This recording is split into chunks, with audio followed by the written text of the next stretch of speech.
चलो ध्यान दो, हम लोग ब्लड का पार्ट पढ़े थे। तो ब्लड के हम स्टार्टिंग बताए थे कि ब्लड के दो पार्ट होते हैं, एक होता है प्लाज्मा और दूसरा होता है कार्सेल्स। तो हम लोग कार्सेल्स को पूरे अच्छे से हम लोग पढ़ चुके हैं।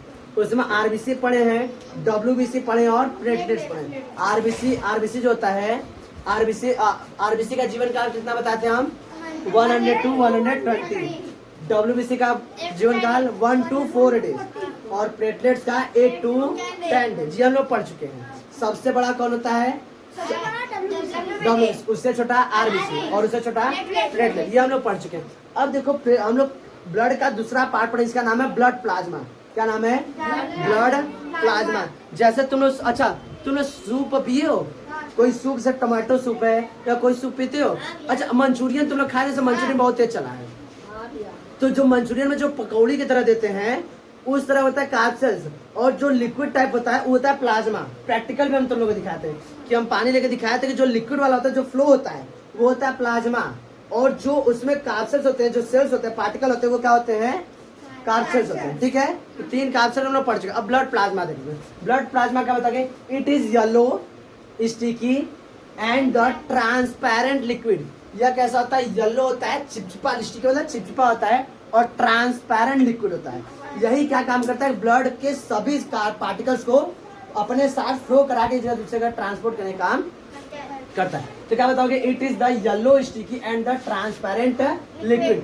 It is about 55 to 60% of blood.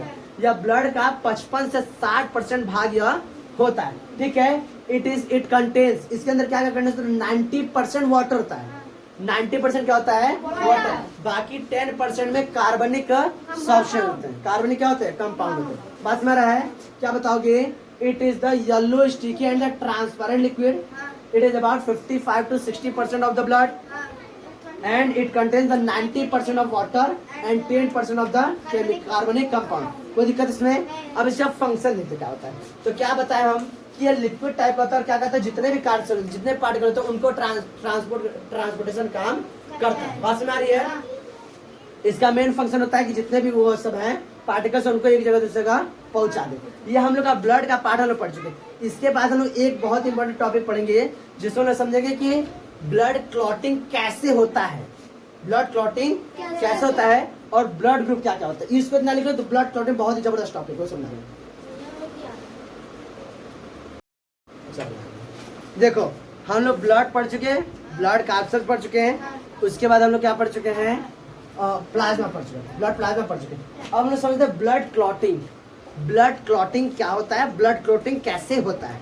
जैसे हम लोग को कभी चोट लग जाता है तो होता है क्या, वहां से ब्लीडिंग होता है, यानी वहां से क्या होता है, खून बहने लगता है। क्या होता है, खून बहने लगता है। लेकिन कुछ देर बाद ब्लड का बहना रुक जाता है और वहां पर लाल लाल पपड़ी जम जाता है। क्या जम जाता है, पपड़ी। खाने वाला पपड़ी नहीं रहता जी, खा मत जाना तुम लोग को, बस में रहे। तो उस पर लाल क्या जम जाता है, पपड़ी जम जाता है, और वहां से ब्लीडिंग रुक जाता है। ये कैसे होता है, क्या प्रक्रिया होती है, ये हम लोग समझेंगे। देखो होता क्या है कि जैसे हम लोग कहीं चोट लगा, क्या चीज, कहीं पर चोट लगा, मान लेते हमारा ये सेल क्या होता है, रैप्चर। हमारा पूरा बॉडी किससे मिलकर बना हुआ है, चलो हमारा पूरा बॉडी किससे मिलकर बना हुआ है, सेल से मिलकर बना हुआ है। तो कहीं पर हमारा पूरा बॉडी में कहीं पर सेल क्या होगा, रैप्चर हो गया, इस तरह से हट गया, रैप्चर एंड डैमेज हो गया। तो यहाँ से ब्लीडिंग होना स्टार्ट होता है। क्या होता है, ब्लीडिंग होना स्टार्ट।